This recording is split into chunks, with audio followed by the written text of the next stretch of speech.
ಲಿಂಗಾಯ ನಮಃ. ಸದಾ ಸ್ಮರಣೀಯರಾದ ಮಹಾತ್ಮ ಬಸವಣ್ಣನವರನ್ನ ಹಾಗೂ ಬಸವಾದಿ ಪ್ರಮಥರನ್ನ ಸ್ಮರಿಸಿಕೊಂಡು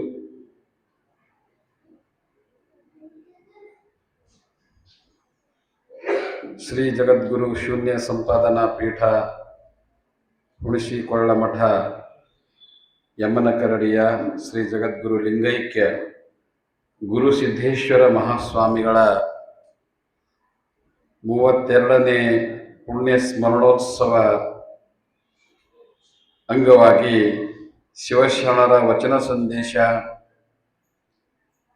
ಹಾಗೂ ಪ್ರವಚನ ಮತ್ತು ಗ್ರಂಥ ಲೋಕಾರ್ಪಣೆ ಕಾರ್ಯಕ್ರಮದ ದಿವ್ಯ ಸಾನ್ನಿಧ್ಯವನ್ನು ವಹಿಸಿಕೊಂಡಿರುವಂತಹ ಪರಮ ಪೂಜ್ಯರು ಶ್ರೀಮನ್ನಿರಂಜನ ಜಗದ್ಗುರು ರಾಚೋಟೇಶ್ವರ ಮಹಾಸ್ವಾಮಿಗಳು ಶ್ರೀ ಜಗದ್ಗುರು ಶೂನ್ಯ ಸಂಪಾದನಾ ಪೀಠ ಹುಣಸಿಕೊಳ್ಳಮಠ ಯಮ್ಮನಕರಡಿ ಇವರ ಪಾದಕ್ಕೆ ದೀರ್ಘದಂಡ ಪ್ರಣಾಮಗಳನ್ನು ಸಲ್ಲಿಸುತ್ತಾ ಈ ಮಠದ ಉತ್ತರಾಧಿಕಾರಿಗಳು ಅತ್ಯಂತ ಕ್ರಿಯಾಶೀಲರು ಹಾಗೂ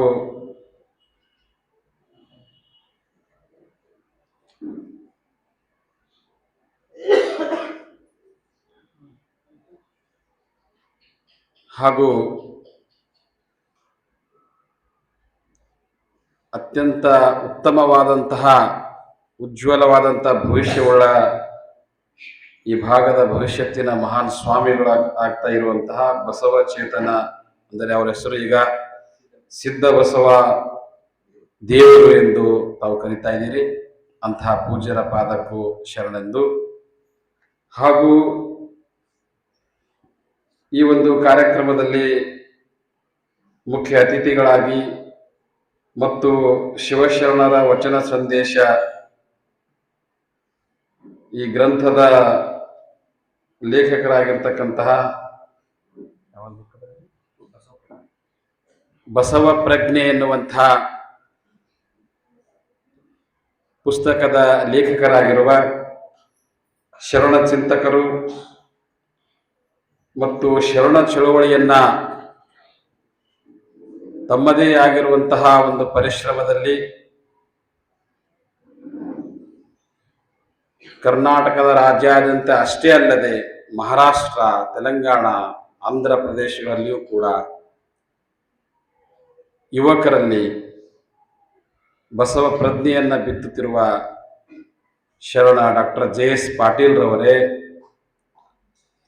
ಹಾಗೂ ಶರಣರ ವಿಚಾರಗಳಿರುವಂತಹ ಎಲ್ಲ ಕಾರ್ಯಕ್ರಮಗಳಲ್ಲಿ ಎಲ್ಲ ಕ್ಷೇತ್ರಗಳಲ್ಲಿ ಮುಂದಾಗಿ ಅತಿ ಪ್ರೋತ್ಸಾಹ ಕೊಡುವಂತಹ ಶರಣರಾದ ಶಂಕರ್ ಗುಡಾಸ್ ಅವರೇ ಹಾಗೂ ಶ್ರೀಮಠದ ಟ್ರಸ್ಟಿಗಳು, ಧರ್ಮದರ್ಶಿಗಳೇ ಮತ್ತು ಬೆಂಗಳೂರಿನಿಂದ ಆಗಮಿಸಿರುವಂತಹ ದಾಸೋಹಿಗಳೇ ಮತ್ತು ಪೂಜ್ಯರ ಎಲ್ಲ ಆಪ್ತರೇ, ಭಕ್ತಾದಿಗಳೇ, ಈ ಮಠದ ಭಕ್ತರೇ, ಇಲ್ಲಿರುವಂಥ ಶರಣ ಶರಣೆಯರೇ ಮತ್ತು ಸಂಗೀತ ಕಲಾ ಬಳಗದವರೇ, ನಿಮ್ಮೆಲ್ಲರಿಗೂ ಅನಂತ ಶರಣು ಶರಣಾರ್ಥಿಗಳು.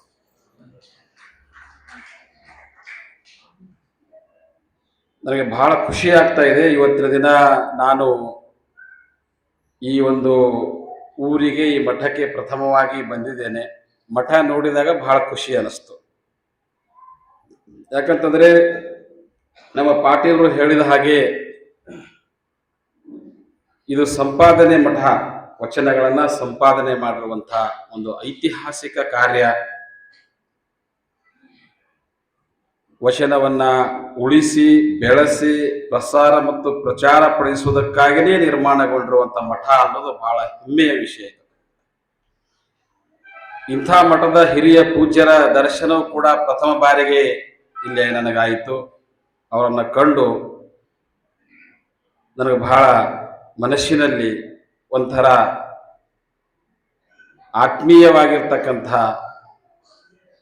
ಭಕ್ತಿಯ ಮತ್ತು ಪ್ರೀತಿಯ ವಿಚಾರಗಳು ಮೂಡಿದವು.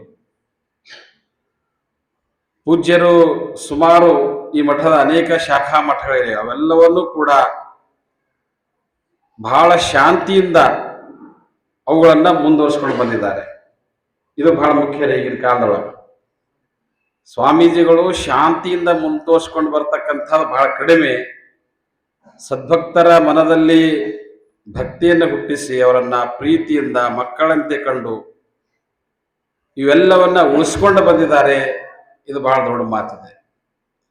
ಅಲ್ಲದೆ ಇನ್ನು ಮುಂದೆ ಈ ಮಠಕ್ಕೆ ಅತ್ಯಂತ ಯೋಗ್ಯ ಉತ್ತರಾಧಿಕಾರಿಗಳನ್ನ ನೇಮಿಸಿರುವುದು ಈ ಮಠದ ಈ ಸದ್ಭಕ್ತರ ಒಂದು ಸೌಭಾಗ್ಯ ಅಂತ ನನಗೆ ಅನಿಸ್ತಾ ಇದೆ. ಇವತ್ತಿನ ದಿನ ವಿಚಾರಶೀಲ ಸ್ವಾಮೀಜಿಗಳು, ತತ್ವಶೀಲ ಸ್ವಾಮೀಜಿಗಳು, ಕ್ರಿಯಾಶೀಲ ಸ್ವಾಮೀಜಿಗಳು ಸಿಗೋದು ಬಹಳ ಕಡಿಮೆ ಇದೆ. ಸೈದ್ಧಾಂತಿಕವಾದ ಹಿನ್ನೆಲೆಯನ್ನು ಇಟ್ಕೊಂಡು ಆಚರಣೆ ಮಾಡುವುದು ಮತ್ತು ಭಕ್ತರಲ್ಲಿ ಜಾಗೃತಿಯನ್ನ ಮೂಡಿಸ್ತಕ್ಕಂಥವ್ರು. ಯಾಕಂದ್ರೆ ನಾವು ಬಹಳ ಕಡೆ ನೋಡ್ತೀವಿ, ಭಕ್ತರನ್ನ ಅಜ್ಞಾನದಲ್ಲೇ ಇಡ್ತಕ್ಕಂಥವ್ರು ಮತ್ತು ಭಕ್ತರ ಅಜ್ಞಾನದ ಮೌಢ್ಯತೆಯನ್ನೇ ಬಂಡವಾಳವಾಗಿಸಿಕೊಂಡು ಅವರ ಭಯವೇ ಬಂಡವಾಳ, ಭಕ್ತಿಗಿಂತ ಹೆಚ್ಚು ಭಯ ಅಂತ ಭಯವನ್ನ ಅವರಲ್ಲಿ ಉಂಟು ಮಾಡಿ ಏನೇನೋ ಅವರಿಗೆ ಸುಳ್ಳುಗಳನ್ನ ಹೇಳಿ ತನ್ನ ಸ್ವಾರ್ಥಕ್ಕಾಗಿ ತನ್ನ ಲಾಭಕ್ಕಾಗಿ ದುರುಪಯೋಗ ಪಡ್ಕೊಳ್ತಕ್ಕಂಥವರು ಹಲವಾರು ನಮಗೆ ಸಿಗ್ತಾ ಇದ್ದಾರೆ.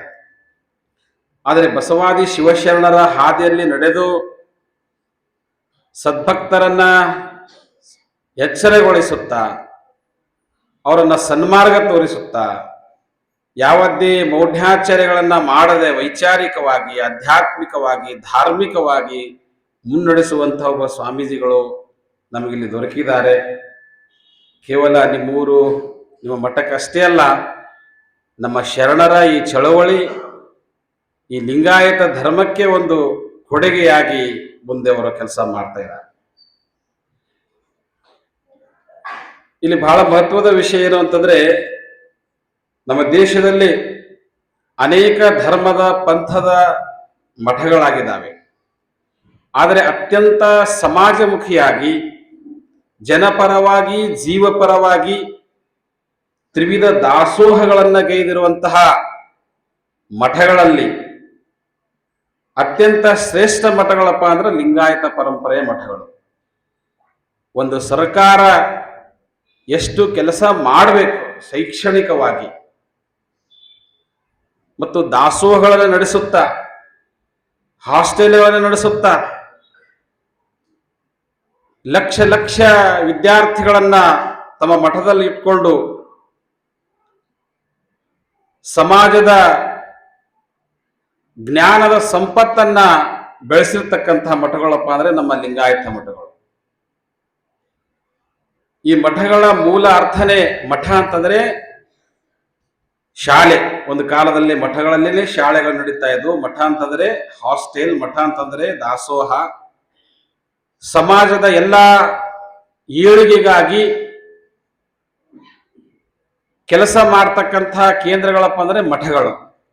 ಕೇವಲ ಆಧ್ಯಾತ್ಮಿಕ ಧಾರ್ಮಿಕ ಕೇಂದ್ರ ಅಷ್ಟೇ ಅಲ್ಲ, ಸಾಮಾಜಿಕ ಪರಿವರ್ತನೆಯ, ವ್ಯವಸ್ಥೆ ಪರಿವರ್ತನೆಯ, ಜನಗಳ ಅಜ್ಞಾನವನ್ನ ದೂರ ಮಾಡಿ ಸುಜ್ಞಾನವನ್ನ ನೀಡುವಂತ ಕೇಂದ್ರಗಳು ಅಂತಂದ್ರೆ ಮಠಗಳು. ಒಂದ್ ವೇಳೆ ಮಠಗಳು ಕೆಲಸ ಮಾಡದೆ ಹೋಗಿದ್ರೆ ನಮ್ಮ ಭಾಗದಲ್ಲಿ ಇಷ್ಟೊಂದು ಹುಲುಸಾಗಿ ಈ ಪ್ರದೇಶ ಬೆಳೀತಾ ಇರಲಿಲ್ಲ. ಅಂಥ ಕಾರ್ಯ ಮಠಗಳು ಮಾಡಿದ್ದಾರೆ. ಮತ್ತು ಆ ಮಠಗಳಿಗೆ ತಕ್ಕಂತೆ ಸದ್ಭಕ್ತರು ಕೂಡ ದಾಸೋಹ ಮನೋಭಾವದವರಾಗಿ, ಭಕ್ತಿ ಉಳ್ಳವರಾಗಿ, ಸ್ವಾಮೀಜಿಗಳ ಮೇಲೆ ಪ್ರೀತಿ ಉಳ್ಳವರಾಗಿ, ಕಾಳಜಿ ಉಳ್ಳವರಾಗಿ ಸೇವೆಯನ್ನ ಸಲ್ಲಿಸಿದ್ದಾರೆ. ದಾನ ಧರ್ಮ ದಾಸೋಹಗಳನ್ನು ನಡೆಸಿದ್ದಾರೆ. ಅದರಿಂದಲೇ ಮಠಗಳು ಶ್ರೀಮಂತಗೊಂಡಿವೆ.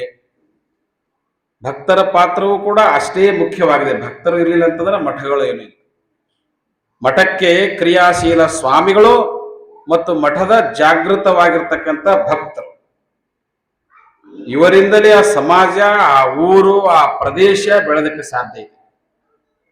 ಅಂಥದ್ದು ನಾನು ಇಲ್ಲಿ ಕಣ್ಣಾರೆ ಕಾಣ್ತಾ ಇದ್ದೇನೆ. ಇದಕ್ಕೆ ಬಹಳ ಒಳ್ಳೆಯ ಭವಿಷ್ಯ ಇದೆ. ಯಾಕೆಂದ್ರೆ ಇದಕ್ಕೆ ಒಳ್ಳೆಯ ಇತಿಹಾಸ ಇತ್ತು ಅಂದ ಮೇಲೆ ಭವಿಷ್ಯನೂ ಕೂಡ ಒಳ್ಳೆಯದೇ ಇರುತ್ತೆ. ಅಂಥ ಮಠ ಇದು. ಜ್ಞಾನ ದಾಸೋಹವನ್ನ ನೀಡಿರುವಂತ ಮಠ. ಅದಕ್ಕೆ ತಾವೆಲ್ಲರೂ ಈ ಮಠವನ್ನ ಬೆಳೆಸೋದಕ್ಕ ಬಹಳ ಭಕ್ತಿಯಿಂದ ತನುಮನದಿಂದ ಬೆಳೆಸ್ತೀರಿ ಅಂತ ನಮಗೆ ಅನಿಸ್ತಾ ಇದೆ. ಅಂಥದೇ ಒಂದು ಉದಾಹರಣೆ 2 ಸಲ ಹೇಳಿದ್ರು, ಸ್ವಾಮೀಜಿಯವರು ಕೂಡ ಹೇಳಿದ್ರು, ಕೆಟ್ಟಿದ್ದು ಅಂದ್ರೆ ಕೊಟ್ಟಿದ್ದು ಕೆಟ್ಟಿದ್ದನ ಬೇಡ, ಮುಂದೆ ಕಟ್ಟಿಯುವುದು ಬುತ್ತಿ ಅಂತೇಳಿ ನಮ್ಮ ಶಂಕರ್ ಗುಡಾಸ್ ಅವರು ಕೂಡ ಸರ್ವಜ್ಞನ ವಿಚಾರದಲ್ಲಿ ಹೇಳಿದ್ರು. ರವೀಂದ್ರನಾಥ್ ಠಾಗೋರ್ ಅವರು ಗೀತಾಂಜಲಿ ಅಂತ ಹೇಳಿ ಒಂದು ಕವನಗಳ ಒಂದು ಪುಸ್ತಕವನ್ನ ಅವರು ಬರೆದಿದ್ದಾರೆ. ಅದಕ್ಕೆ ಭಾರತಕ್ಕೆ ಮೊದಲು ನೊಬೆಲ್ ಕೂಡ ಬಂದಿದೆ. ನಿಮಗೆಲ್ಲ ಗೊತ್ತಿರುವಂತ ವಿಷಯ. ರಾಷ್ಟ್ರಗೀತೆ ಜನಗಣ ಮನ ಅಧಿನಾಯಕ ಜಯ ಹೇ ಅಂತ ಏನು ಬರೆದಿದಾರಲ್ಲ, ಆ ರವೀಂದ್ರನಾಥ್ ಟ್ಯಾಗೋರ್ ಅವರು ಆ ಗೀತಾಂಜಲಿಯಲ್ಲಿ ಒಂದು ಅವರ ಕವಿತೆಯಲ್ಲಿ ಒಂದು ಉದಾಹರಣೆಯನ್ನ ಹೇಳ್ತಾರೆ ಈ ಈ ವಿಷಯದಲ್ಲಿ. ಅಲ್ಲಿ ಏನು ಬರೀತಾರೆ ಅಂತಂದ್ರೆ, ಒಂದ್ಸಲ ಒಬ್ಬ ಭಿಕ್ಷುಕ ಭಿಕ್ಷೆ ಬೇಡೋದಕ್ಕಾಗಿ ಬೆಳಗ್ಗೆ ಎದ್ದು ಕೂಡ್ಲೇನೆ ಕೈಯೊಳಗ ಜೋಳಗಿ ತಗೊಂಡು ಭಿಕ್ಷೆ ಬೇಡೋದಕ್ಕ ರಾಜನ ಒಂದು ರಾಜ ಮಾರ್ಗದಲ್ಲಿ ನಡೀತಾ ಬರ್ತಾರೆ. ಬೆಳಿಗ್ಗೆ 6 ಗಂಟೆ ಆಗಿರುತ್ತೆ. ಆ ಭಿಕ್ಷುಕ ಜೋಳಿಗೆ ಹಿಡ್ಕೊಂಡು ಆ ಜೋಳಿಗೆಯಲ್ಲಿ ಒಂದು 4 ಜೋಳದ ಕಾಳುಗಳನ್ನು ಹಾಕೊಂಡು ಭಿಕ್ಷೆಗಾಗಿ ಬರ್ತಾನೆ. ಆ ಸಮಯದೊಳಗೆ ಏನಾಯ್ತು ಅಂತಂದ್ರೆ, ಅವನ ಎದುರುಗಡೆ ರಾಜರು ಕೂಡ ರಥದಲ್ಲಿ ಕುಳಿತು ಸ್ವತಃ ರಾಜನೇ ರಥವನ್ನ ಓಡಿಸುತ್ತಾ ಅದೇ ಬೀದಿಯಲ್ಲಿ ರಾಜ ಬರ್ತಾ ಇದ್ದ. ದೂರನಿಂದ ಈ ಭಿಕ್ಷುಕ ನೋಡಿದ, ಎಂದೂ ಕೂಡ ಇಷ್ಟೊಂದು ಬೆಳಿಗ್ಗೆ ರಾಜ ನನಗೆ ಕಂಡಿಲ್ಲ, ಆದ್ರೆ ಇವತ್ತು ರಾಜರ ಕಾಣ್ತಾ ಇದ್ದಾರೆ ಅಂತ ಹೇಳಿ ರಾಜಗೆ ನಾನು ಭಿಕ್ಷೆ ಬೇಡಬೇಕು, ರಾಜ ಒಂದ್ಸಲ ಕೊಟ್ಟಂತಂದ್ರೆ ನಾನು ಎಂದೂ ಕೂಡ ಭಿಕ್ಷೆನೇ ಬಿಡೋದಿಲ್ಲ, ಅಷ್ಟು ಕೊಡ್ತಾನೆ ಅಂತ ಹೇಳಿ ಆತ ಏನ್ ಮಾಡ್ತಾನೆ, ರಾಜರ ಸಮೀಪ ಬರ್ತಾನೆ. ರಾಜನು ಕೂಡ ಆ ರಥವನ್ನ ಬಂಗಾರದ ರಥದಲ್ಲಿ ಕುಳಿತು ಆ ಭಿಕ್ಷುಕನ ಕಡೆ ಬರ್ತಾ ಇದೆ. ಬೆಳಿಗ್ಗೆ ಸೂರ್ಯೋದಯವಾಗ್ತಾ ಇದೆ. ರಾಜನ ರಥವು ಪಳಪಳ ಅಂತ ಹೊಳಿತಾ ಇದೆ. ಭಿಕ್ಷುಕನಲ್ಲಿ ಆಶೆಯ ಪ್ರಕಾಶವೂ ಕೂಡ ಹೇಳ್ತಾ ಇದೆ, ರಾಜ ಏನೋ ಕೊಡ್ತಾನೆ ಅಂತ ಹೇಳಿ. ಆಗ ಭಿಕ್ಷುಕ ರಾಜನ ಎದುರುಗಡೆ ಬಂದ.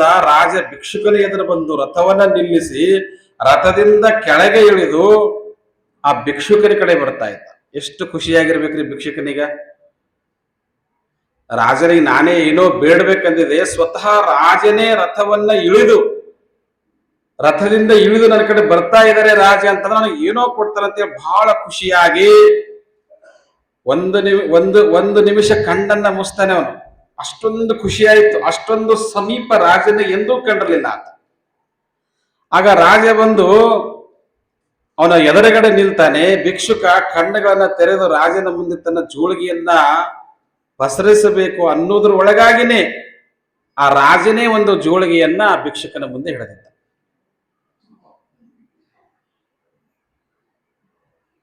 ಅದನ್ನ ನೋಡಿ ಏನಾಗಿರ್ಬೇಕ್ರಿ ಅವನಿಗ, ಭಿಕ್ಷುಕನಿಗ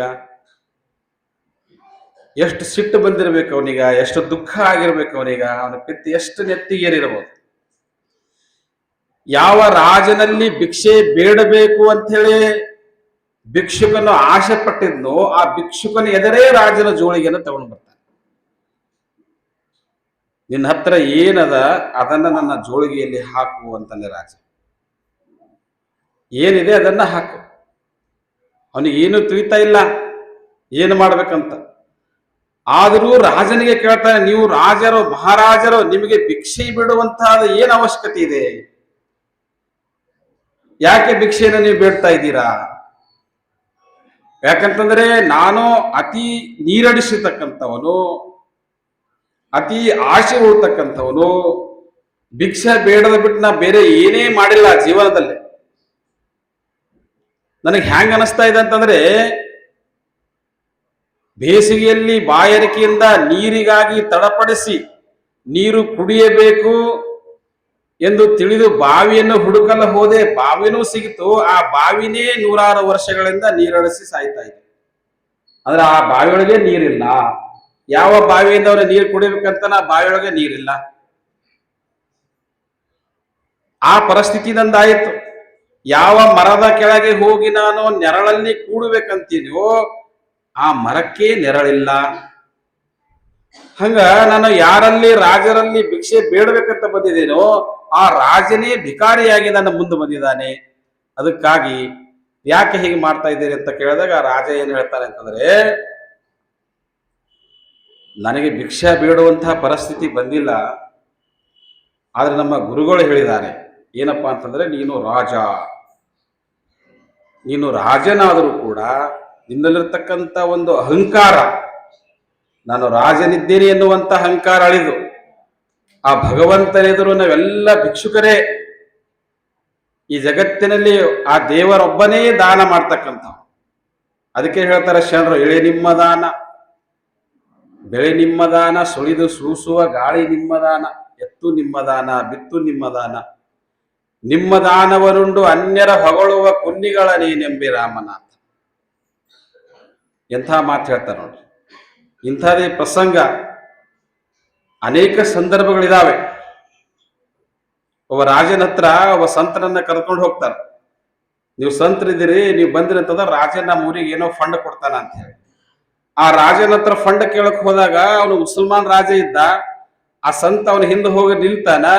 ಆ ರಾಜ ನಮಾಜ ಬಿದ್ದು ಅವನು ದೇವರಲ್ಲಿ ದುವಾ ಕೇಳ್ತಾ ಇದ್ದ. ಅವನು ಅಲ್ಲಾನಲ್ಲಿ ಏನ್ ಕೇಳ್ತಾ ಇದ್ದ ಅಂತಂದ್ರೆ, ದೇವ್ರೇ, ನಾನು ಇಡೀ ಭಾರತವನ್ನ ಗೆದ್ದಿದ್ದೇನೆ, ಇಷ್ಟೇ ನಂಗೆ ಸಾಕಾಗ್ತಾ ಇಲ್ಲ, ನನಗೆ ಇನ್ನೂ ಬೇರೆ ಬೇರೆ ರಾಷ್ಟ್ರಗಳು ಗೆದೇಬೇಕು, ಅಂಥ ಒಂದು ಶಕ್ತಿಯನ್ನು ಕೊಡೋ ದೇವರೇ ಅಂತ ಹೇಳಿ ಬೇಡ್ಕೊಳ್ತಾ ಇದ್ದ. ಅವನ ಹಿಂದೆ ಈ ಸಂತ ಹೋಗಿ ನಿಂತ.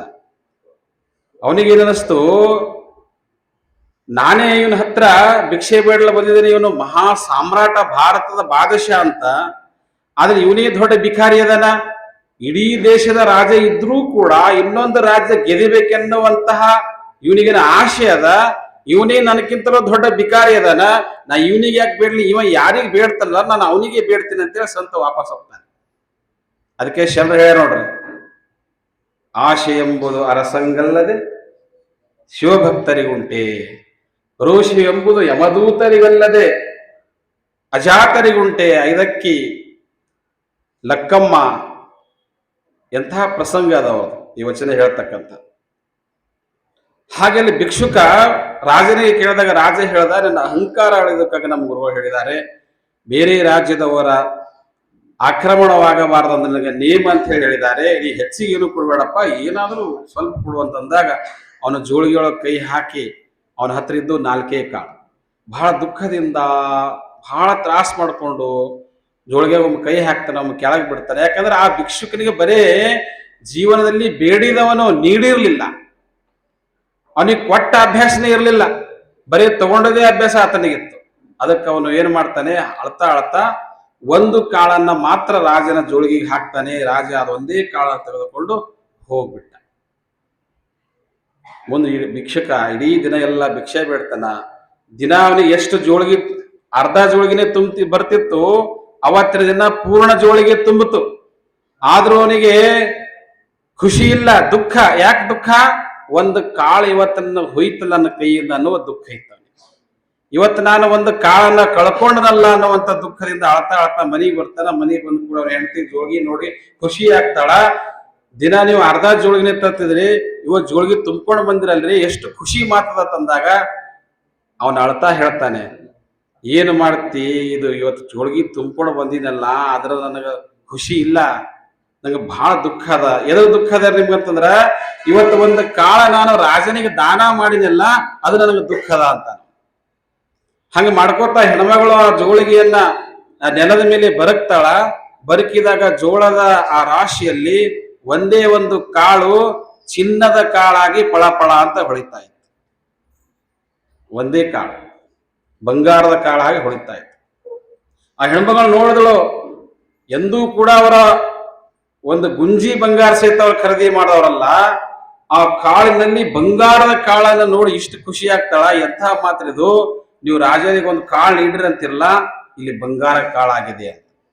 ಮತ್ತೆ ಶುರು ಮಾಡ್ತಾನ, ಒಳಗ್ ಶುರು ಮಾಡ್ತಾನ, ಹೊಡ್ಕೊಂತಾನ ನನ್ನಲ್ಲಿರುವಂತ 4 ಕಾಳುಗಳನ್ನ ರಾಜನಿಗೆ ಯಾಕೆ ನೀಡಿಲ್ಲ ಅಂತ ಹೇಳಿ ದುಃಖ ಮಾಡ್ತಾನ. 4 ಕಾಳು ಹಿಡಿದ್ರೆ 4 ಬಂಗಾರ ಕಾಳು ಆಗ್ತೀವಲ್ಲ ಅಂತ. ಕೊಟ್ಟಿದ್ದು ಕೆಟ್ಟಿದ್ದನ ಬೇಡ, ಅದು ಮುಂದೆ ಕಟ್ಟಿದು ಬುತ್ತಿ. ಮುಂಜಾನೆ ಕೊಟ್ಟಾನ, ಮಧ್ಯಾಹ್ನದಾಗೆ ಫಲ ಸಿಕ್ತು. ಇದರ ಅರ್ಥ ಅದು ಒಂದೇ ಕಾಳು ಹಿಡಿದಕ್ಕೆ ಅದು ಬಂಗಾರ ಕಾಳು ಆಯಿತು ಅಂತಲ್ಲ, ಅಥವಾ ರಾಜನಿರ್ಬೋದು ಒಂದು ಬಂಗಾರ ಕಾಳು ಒಳಗೆ ಹಾಕಿರ್ಬೋದು.